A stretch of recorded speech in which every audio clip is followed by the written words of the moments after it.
I'm going to take you along the process of processing the beetroots I grew this year. I often try to grow some beetroots in a bulk so I can process some into jars so I have really easy, fast food, which is not really fast to make, but it's fast to use. Hello guys, it's Arleta here from the Health Geek Mom.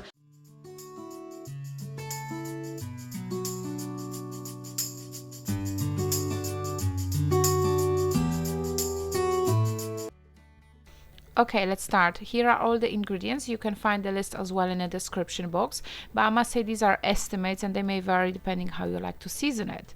You may need to start a few months ahead if you want to grow your beetroots. That would be in spring. Okay, whether you're growing them or you're buying them, they need to get cooked. I cooked my beetroots in a slow cooker overnight. I think they might have been there for probably about 8 hours, mostly because it was just more convenient for me and easier to set them up for night and not to look after them on the stove top. You want to make sure that you're cooking your beetroots with the skin on. This way they keep all the nutrition in.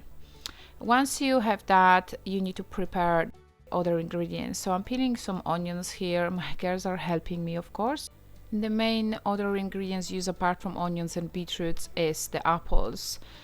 This is a Polish recipe I grew up with. This is very common in Poland. We serve beetroots as a side of the dinner in two forms. One is this, which is served warm, and the other one is beetroots with horseradish, which is usually served cold. So the traditional version of it I grew up with, and my mom did and my grand did, was always just the grated beetroots with maybe some seasonings, but the apples and the onions would be added just before serving. So you would saute them on the frying pan, then you would add the beetroots from the jar and makes the mixture. We are doing this slightly differently here because that's much easier and much faster to have it all ready to serve. All you need to do is heat it up. And I have tested it before. It does not affect quality. It works completely fine. My mom had some doubts about whether the onions will be fine. I just don't see any reason why. I tried it. It works. So once you have all the ingredients, you peel the beetroots, you peel the onions, and you have cored apples. You have to grate it or shred it. I am using Katie here. Katie is my food processor. I love her. She's really helpful in the kitchen. And you can use it, grater if you don't have a food processor. That's completely fine. This is how I grew up. We used to do it all by hand, But I won't lie, it makes it so much easier to do it with a food processor. In fact, the reason why I name my kitchen appliances is because I feel years ago it would be whole another person doing all that job. Therefore, the food processor deserves at least a name. It doesn't matter in what order you're going to shred the stuff because they end up in all the same pot and everything will be super red from the beetroots. So don't worry, I have done the beetroots first and the onions and the apples later. And time for beetroots fun facts. Beets are packed with beta-cyanine, which is a type of antioxidant, and that's what gives them this deep red color. Beets are as well really good for cleansing generally. They especially help to cleanse the liver, gallbladder and kidneys. But the good thing about them as well is that because of their cleansing properties, they're really good type of vegetable to have just before your period when your hormones are just shifting and you want to have some extra help with cleansing all the hormones of your body. They're generally really good grounding a vegetable, especially great obviously in autumn and winter where we need that because the weather is just so dry and cold. Okay, let's get back to the cooking. So we're going to saute the onions in small amount of oil. Once they're softened, you add the apples and beetroots, and there's lots of stirring. That all needs to heat up pretty well. In the meanwhile, I have put all my jars into the oven. My oven is about 110 degrees Celsius, so I think it's 230 Fahrenheit. And they're meant to be sterilized, but really what more important is that they will heat up, because what's going to happen is we're going to move heated mixture of beetroots into hot jars and then pasteurize them in the oven. So everything needs to be hot and ready. Now on to the seasoning. So the base of this is sweet, sour, salty. So start with salt, lemon juice I'm adding here, and some sugar. You can also add some pepper. I'm doing very little pepper because whenever my kids will see some speckle of dark, they will scream spicy and they will not eat it.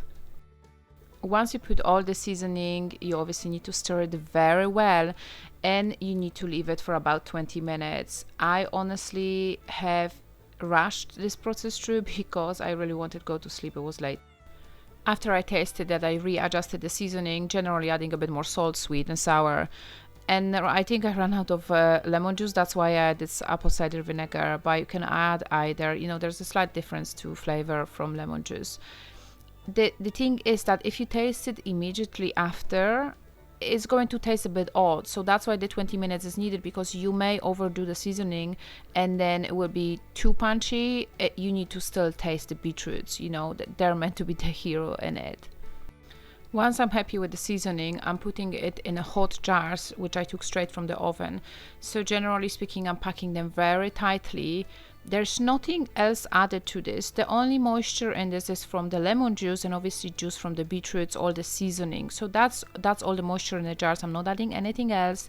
Once they're packed, clean the rim and the lids go back on them, and then you put them back in the oven.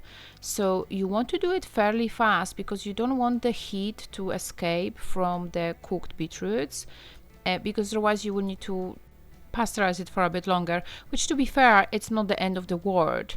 So you always can leave the pasteurization for a bit longer if you think the mixture is just a bit warm instead of hot. But make sure you never put cold mixture in a hot jar or other way around. So once they are jarred, they go into the oven. I set them for 40 minutes on 110 degrees Celsius, so that's 230 Fahrenheit. And then after they finish, I just leave them to cool naturally. The jars I'm using is about 350 mils, but you have a larger family, you probably could do them in about half-liter jars, and then I would probably pasteurize them for another 10 minutes extra. I will link the jars I'm using in the description below. And that's the end product. When you need a quick side to the dinner, just open the jar and heat it up. Oh, and if you're wondering what you can serve the beetroots with, well, check the video on venison and hare butchering.